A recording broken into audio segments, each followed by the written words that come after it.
Hi friends, welcome to தெய்வாஸ் Nalabagam. இன்னைக்கு தெய்வாஸ் நலபாகத்துல ஒரு சூப்பரான தோசை ரெசிபி தாங்க பார்க்க போறோம்.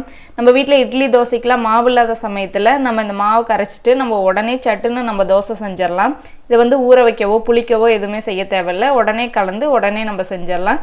டேஸ்ட் ரொம்பவே சூப்பரா இருக்கும். வாங்க அந்த தோசை எப்படி செய்யறதுன்னு பார்க்கலாம்.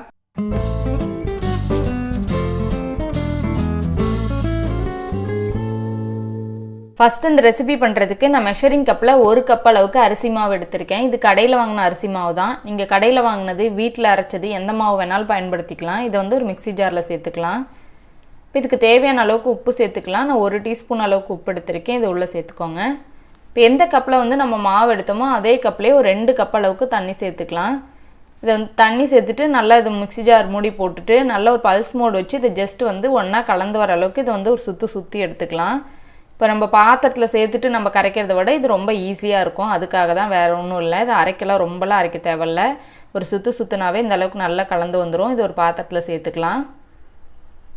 இது கூடவே இன்னொரு 1/2 கப் அளவுக்கு தண்ணி சேர்த்துக்கோங்க. மொத்தமாக இதில் நம்ம வந்து 2.5 கப் அளவுக்கு தண்ணி ஊற்றிருக்கோம். மாவு இந்த அளவுக்கு நல்லா லூஸாக இருக்கணும். அப்போ தான் தோசை ஊற்ற நல்லா வரும். இப்போ இதில் ஒரு பெரிய வெங்காயத்தை நல்லா பொடியாக கட் பண்ணி வச்சுருக்கேன். இது உள்ளே சேர்த்துக்கலாம். இது கூடவே ஒரு சின்ன சைஸ் கேரட்டை நல்லா மெல்லிசாக துருவி வச்சுருக்கேன். இதையும் உள்ளே சேர்த்துக்கலாம். இது கூடவே ஒரு சின்ன துண்டு இஞ்சியை நல்லா பொடியாக கட் பண்ணி வச்சுருக்கேன். இதையும் சேர்த்துக்கோங்க. இது கூட ஒரு பச்சை மிளகாய் வெட்டி வச்சது, அதையும் சேர்த்துக்கலாம். இது கூட கொஞ்சம் பொடியாக நறுக்குன கறிவேப்பிலை, கொஞ்சம் மல்லி இலை கொஞ்சம் நான் அதிகமாக சேர்த்துருக்கேன். இந்த ஃப்ளேவர் எனக்கு பிடிக்குங்கிறனால. இது கூட ஒரு 1/2 டீஸ்பூன் அளவுக்கு சீரகம் சேர்த்துக்கோங்க. சீரகம் ஃப்ளேவர் பிடிக்காது அப்படின்னா ஸ்கிப் பண்ணிக்கலாம். சேர்த்துட்டு எல்லாம் நல்லா ஒரு வாட்டி கலந்து விட்டுறலாம். இதை வந்து ரொம்ப நேரம் நம்ம தான் ஊற வைக்கணும், கொஞ்சம் நேரம் புளிச்சு வரணும் அப்படின்லாம் எதுவுமே தேவையில்லை. நம்ம கலந்த உடனே வந்து நம்ம தோசை ஊற்றிடலாம்.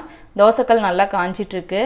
எண்ணெய் தொட்டுட்டு ஒரு டிஷ்யூ இல்லைன்னா வந்து கிளாத் வச்சு தொடச்சிட்டு நம்ம வந்து அப்படியே உடனே ஊற்றலாம். இது வந்து நார்மலாக நம்ம தோசை ஊற்றுற மாதிரி ஊற்ற முடியாது. இந்த மாதிரி எடுத்து அப்படியே கரண்டியில் மூண்டு அப்படியே நீங்கள் ஊற்றுனீங்கன்னா இதே மாதிரியே நல்லா ஃபுல்லாக ஹோல்ஸாக இந்த மாதிரி வரும். இந்த மாதிரி தான் இருக்கும். ஊற்றிட்டு மேலே கொஞ்சம் ஆயில் அப்ளை பண்ணிக்கோங்க.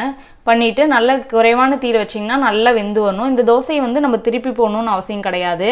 அப்படியே நல்லா வெந்து வந்துடும். பார்த்தாவே திருப்பி பாருங்கள் நல்லா எந்த அளவுக்கு கிறிஸ்பியாக இருக்குன்னு.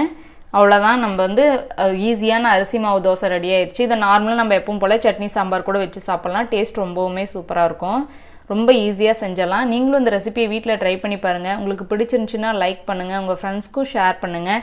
நம்ம தெய்வாஸ் நலபாகம் சேனலுக்கு சப்ஸ்கிரைப் பண்ணிக்கோங்க.